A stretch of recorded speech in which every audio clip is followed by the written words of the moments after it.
अब्दुल कादिर जिलानी फरमाते मेरा बस चले वो मर जावे ना, उसके जनाजे की नमाज भी नहीं पढ़ा हो। पीराने पीर गौस पाक फरमाते जिसने जानबूझकर एक नमाज छोड़ा, मुझे पता चले मर जावे, उसके जनाजे की नमाज भी नहीं पढ़ाओ। तो किसी ने कहा हजरत पढ़ा देने का, वो तो मर गया। कहा उस पर अल्लाह का गुस्सा उतरता होगा, कहीं मेरे ऊपर लानत न उतर जावे।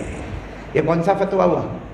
पहला। दूसरा फतवा, मन तरका सलाता मुतअम्मिदन वलौ वाहिदा ला युदफनु फी मकाबिरिल मुस्लिमीन। शेख अब्दुल कादिर जिलानी रहमतुल्लाह अलैह फरमाते जो जानबूझकर एक नमाज छोड़े मर गया, एक नमाज छोड़ा होगा जानबूझकर मर गया, कहते हैं मुसलमानों के कब्रिस्तान में दफन मत करना, कपड़े में लपेट के किसी नाले में डाल देना, कपड़े में लपेट के किसी नाले में डाल देना।